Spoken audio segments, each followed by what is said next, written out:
What's up, everyone? Welcome to the Wellness Hustle podcast, where wellness meets ambition. If you're on the grind towards achieving your goal and you like to be grounded in your emotional, physical, and mental health, then you're in the right place. I engage in meaningful conversations with entrepreneurs, wellness experts, creatives, and everyday individuals who are navigating their journey towards their goals. From mindfulness to financial growth, from purpose to productivity, we cover it all. New episodes drop weekly on our YouTube channel, packed with raw conversations, real tips, and that extra push to keep you thriving and not just surviving. So if you're about that hustle and that healing, hit the subscribe button, drop a comment, join the community, and let's level up together. The Wellness Hustle podcast. It's not just a podcast, it's a movement.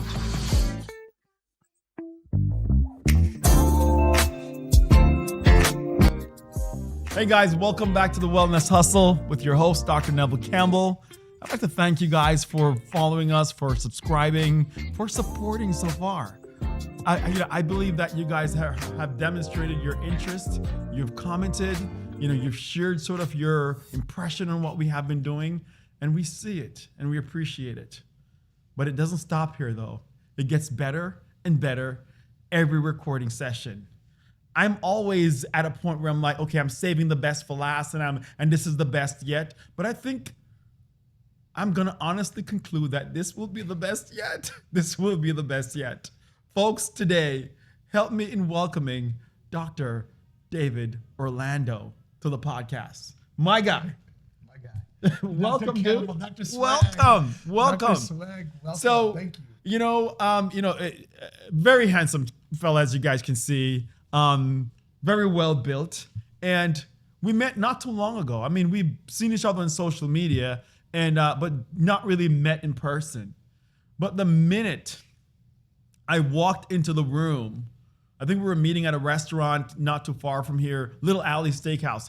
And the minute I walked in and found where, he was sitting with my marketing associate, Brooke, I just felt the energy from a distance. Like even without saying a word, from afar off, it felt like the energies were already in sync. Isn't that crazy? Doc, what was your experience? Yeah, I don't think it's crazy, I got to tell you, because I think we felt exactly the same way. It was almost as if I saw this man walking in, I'm thinking like, I know him. How do I know him? Like the energy just coming off of you and me, it was such a pleasure to meet you, but I really do feel like we were just talking about this off camera. I don't know if I believe in past lives, parallel lives or something, but maybe we did meet on some other plane of existence. Something happened, whether it's a past or a parallel, because the connection, the similarity is really uncanny. And we're gonna dive into this in a little bit, as we talk about Doc's story, talk about his journey, and sort of where he is now and where he's trying to go. Doc, are you from Atlanta? No, I'm not from Atlanta. Where are you from? I was born in New York City, okay, and then grew up in New Jersey. Where in New York City were you born? I was born right at St. Luke's Hospital in Manhattan. All right. I don't know if St. Luke's is even there anymore. It's not there anymore. I think it was bought out by either Beth Israel or one of those bigger systems acquired St. Luke's. I remember when I was going through training, there's this massive acquisition going on. But your experience in New York, let's talk about that.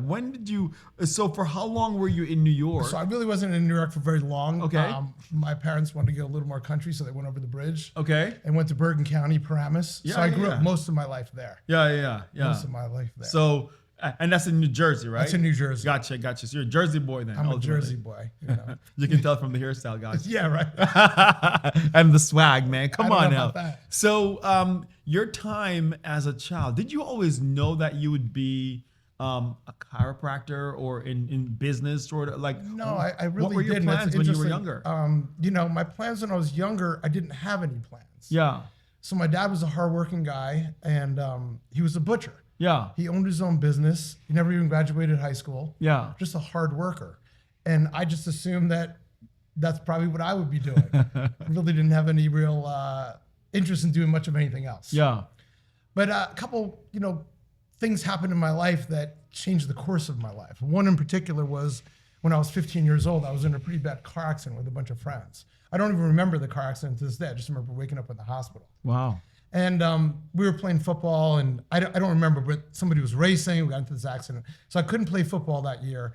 And I was just laying around thinking, like, what am I going to do? And I just started lifting weights. And so I think that's where our brotherhood comes into. There's something about another human being that has gone through that. I know you've competed, I've competed. There's sort of a brotherhood and unconscious sort of understanding relationship without even knowing the person. Of course. And so I never knew what I was going to do, but I started lifting weights, and genetically I just started responding pretty well. Yeah. So on my own, at 17 years old, I went into my first competition. Really? At 17? And won. Wow. Yeah, teenage, I'll never forget. It was in Camden Catholic High School in New Jersey. But it was that experience that sort of reshaped my life. Yeah. In terms of setting a goal and wanting to get something done, not knowing what to do either. Just lift weights and try to figure out what diet to do. And then going in the contest and winning was one of those things I think that builds your self-confidence. Of course, it's inspiring. Yeah. It activates something in us. It does. Right? And especially when you set a goal and, you gave it your all and it culminated into some sort of success. Yes. Then that drives you to go further, to push beyond, to reach for more. Absolutely. Now, would you say that, that experience in bodybuilding, and as you've evolved in that over the years, what are some parallels you drew from that as you sort of transitioned into chiropractic space and business? Yeah, I think a lot of it parallels it because, as you know, and obviously this man is in amazing shape and has dedicated his life to. I try once in a while. Yeah, I mean, he's Dr. Swag. I'm trying. Like I said, greatness. You have to step up to greatness over here. But it parallels a lot in life in terms of the discipline and the intention that you must have in order to be successful in anything you do in life. Yeah. And like most sports, you have to put a lot of time, a lot of work. Yeah. The difference with this sort of physique culture sort of competition is it never ends. Never ends. It's 24/7. Yeah. Yeah. It's not about just going to the easiest part. I'm sure you'd agree. Going to the gym. Going to the gym is the easiest part. Yeah. It's everything beyond that. The diet, what you put in your mouth, the rest, the diet, So that parallels into life, and a metaphor of life is that you just have to keep going, and it just seems like it is the journey, not it's not the destination. Absolutely. Well said. Well said. So, what I want to really hone in on though at this point is, as I'm looking at you, I'm also thinking about me, right? I'm thinking about, my journey, my path, and, people see us, right? We're businessmen. Mm-hmm. We take care of ourselves. We have priorities in terms of some non-negotiables. Like for me, there are some non-negotiables as it relates to my wellness. Whether it's my meditation in the morning or getting up a certain time. Do you have any non-negotiables that every day this must happen in your daily routine? And for how long have you had those? Absolutely. I think non-negotiables, and I think we get into habits, and I think habits are what makes us successful. And one of those habits, at least for me, and what I want to talk about more is not so much in trying to get more or do more, but to undo more. Because I feel like at 58 years old, there's been so many things that we've done that we have to look back and undo them. We talked about that the other night, about letting go. And so the non-negotiables are the quiet time. Yeah. The quiet time is probably, if not the most important time of the day. Time for prayer, time for meditation. Today, I just went for a walk. I meditated for about 40 minutes. And I just feel like if I don't have that time, there's nothing that I can negotiate for that. Yeah. And also my workouts. Yeah. And my workouts are not every single day. Yeah. But my workouts, when I have my workouts, they're non-negotiable. Part of your plan. Yeah. They're non-negotiable. Yeah. So those are key ones that I would say are non-negotiable. Before I talk about the non-negotiables in a second, let me just stop here for a second because I'm not sure if you guys missed it. He said it quickly. 58 years old. You're 58 years old. I don't feel it, and I look in the mirror and I say, who is this guy? I don't recognize Folks, him. you know what? I swear, I'm not going to lie. Like at this point, I believe that he probably have the fountain of youth in his basement and he's hiding it. Where do you live? I'm coming over. I need to find this fountain of youth. Listen, I just want to rub against you because when I first saw him, Amazing. one of the first thing I said to you and I saw you, I was like, dude, this man is an Adonis. Oh my gosh, he's not only like good looking. He's too kind. He's good looking. He has this great build, but above all, and what's most important is the heart and the energy that comes out of you. Yes, sir. And so that just magnifies. And I'm a man. I'm Steve from my masculinity. Yeah. You're a beautiful man. Thank you, man. And that comes through not just in how you look, but the feeling that comes out of you. That you exude. That you exude. And I want to acknowledge that in you. Thanks, man. And I believe that you're absolutely the exact same person too. And I think that's one of the reasons why we connected. Right? More so, I believe that when you find people whose frequency, whose energy is on this sort of plane and you connect, it's the universe telling us that there's more that we can do. Because, you've been doing and I've been doing, but just think about the collective power of what we could do together with the energies aligned and the frequencies in sync. And now watching this just swell, the crescendo that could swell from this, I'm excited. I'm honestly excited about what, next week, next month, next year holds, because, it's rare that you meet people like this. It's rare that you come across people who ignite your fire and set you ablaze, sort of like indirectly challenge you to do more, even though you're already doing a lot. But they somehow activate that whatever that is that's in you to find what it is to do more. And you have done that.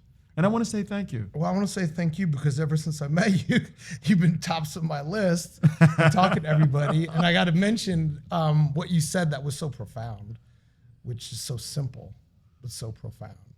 This is just the beginning.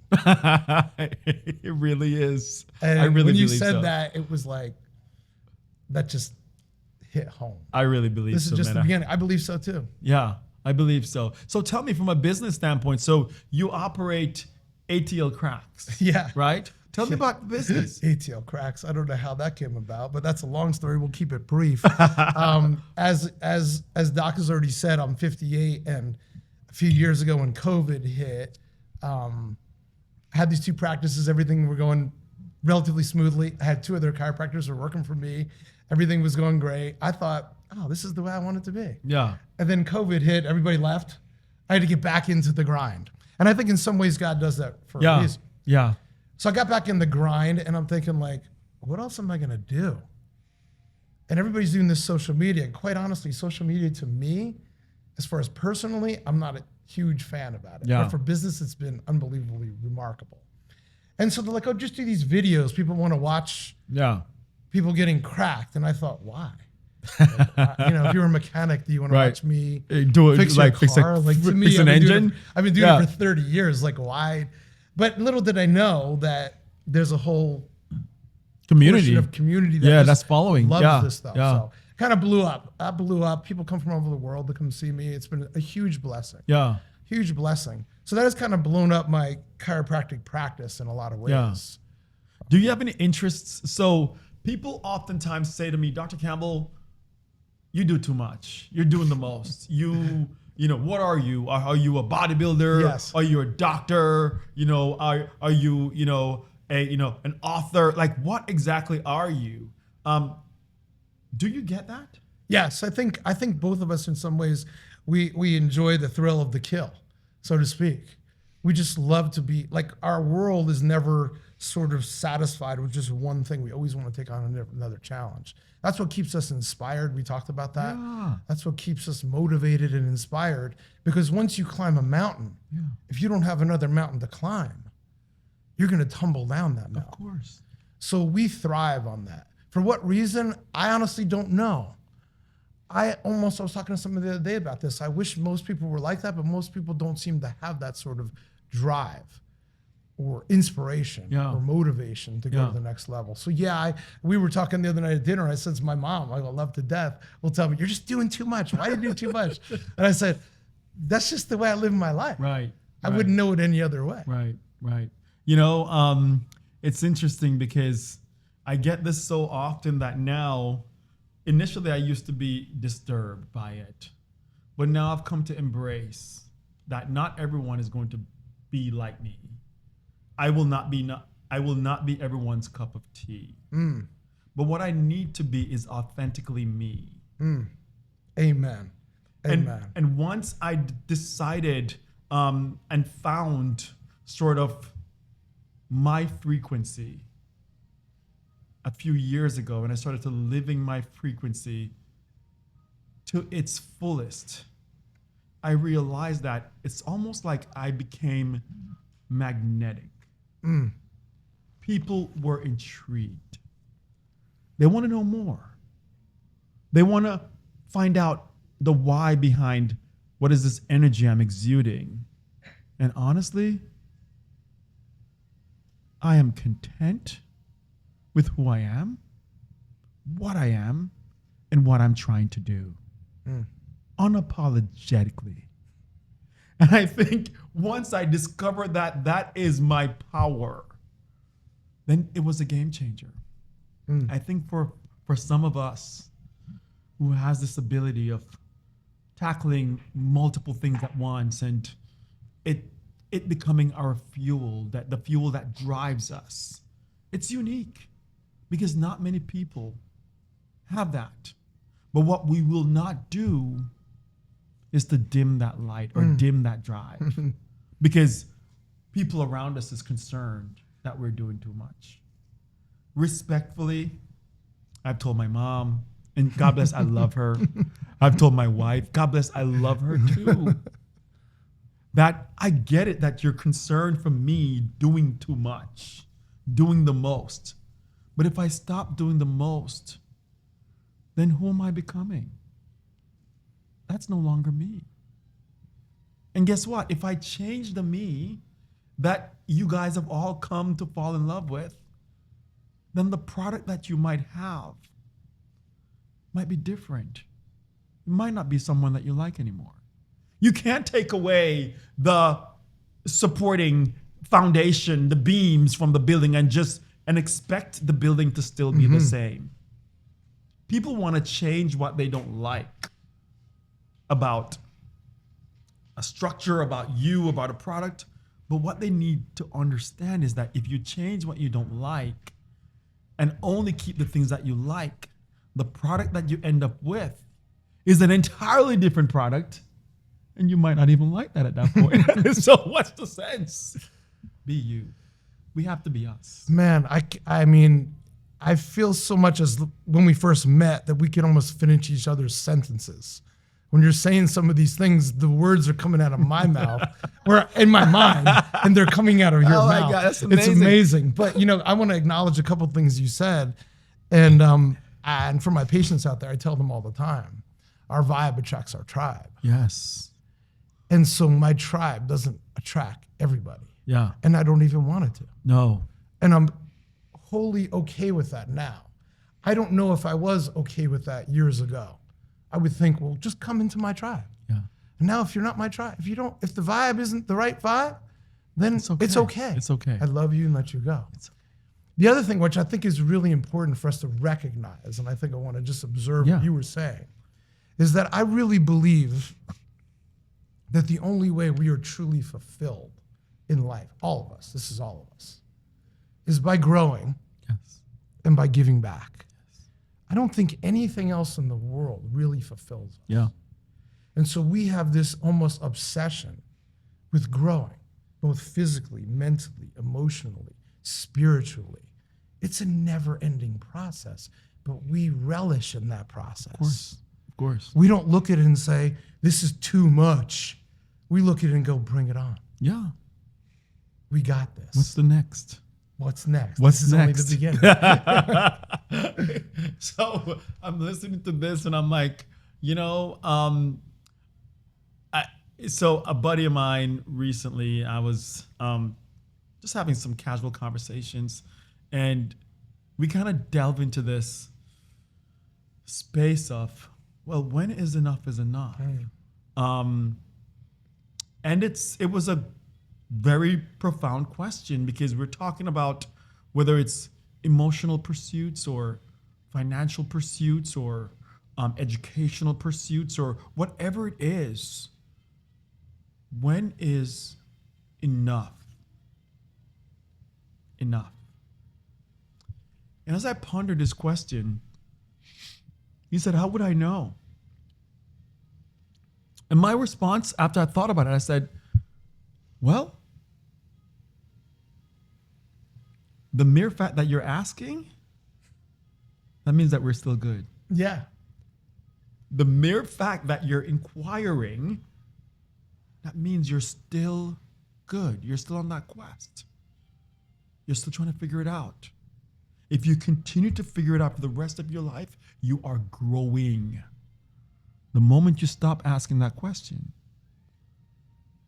then we are concerned. The growth stops. And as a matter of fact, you wouldn't even be asking the question. Think about it deeper. If you did not ask that question, then that means you found your answer. We pause for a second. Because indeed, by the virtue of us asking the question, still means that we're searching and we're growing. And that's where we want to be. That mindset of growth, it never stops. It never satisfies, because when you satisfy that growth mindset in whatever direction or dimension in your life, that means that you've reached a steady state, you've reached equilibrium, you've reached a place of no further growth, and that is almost parallel to death. I was just going to say the same thing. We would rather die. I would rather die. I know. We would rather die. Because progressing, if you're not progressing, you're regressing. Oh. If you're not progressing, you are regressing. There is no standing still. No. We're either progressing or regressing. Which path do you want to take? And I don't even have to ask you. No. And you don't have to ask me. No. We are progressing. And it's got to fulfill our heart, right? It has to. It has to fulfill our heart. So at the end of the day, when you ask that question, which is a very difficult, profound question, when is enough enough? When your heart tells you. Yeah. Yeah. If you stay in your head, you're dead. So deep. Folks, and I'm afraid that my heart will never tell me, knowing me. My heart will never tell me, because I will always keep looking, searching, asking, discovering, trying. And I think, again, that's one of the things that separates, because we do it boldly. We step into that space boldly. We own it, and we get, and we just, yes, if we fail, or as people say, you failed, oftentimes I suspect, don't look at failures, because we see through that process, and we understand that in that process, there was an inherent lesson, and we extracted the lesson, and on we go to the next. Hop, skipping, and jumping, because now we've learned something new, and we're on our way to figure out something else, because in the end, we are growing every step of the way. Having that mindset is extremely important.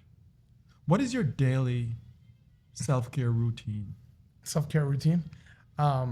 First is quiet time. Your quiet time. First is quiet time. That's my self-care. Yeah. I read passages from the Bibles. I do some meditative time. That's literally about an hour, first thing in the morning. And I know it seems like people think I'm crazy going to the bathroom, but I like going to my little cave, so that's where I do it. It's not necessarily that I'm going to the bathroom. It's your like meditative time. Cave. Yeah. It's my time. I also have a massage kind of table in my room, and I do that too. So that's first and foremost. Yeah. That's my self-care. Yeah. And then always some sort of physical.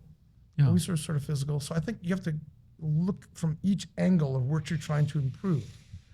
You know, if you're trying to improve your physical, hang around with people like Dr. Swag, right?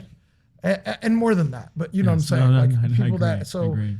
It inspires you to improve physically. To improve, you know, so self-care is doing that. I get adjusted, I get massage on a regular basis, at least once a week. Yeah. I get my hair cut once a week. We were talking about that. I like that, man. I like it. No, I like it. And they go, why do you do it once a week? I go, because I want to. Yeah.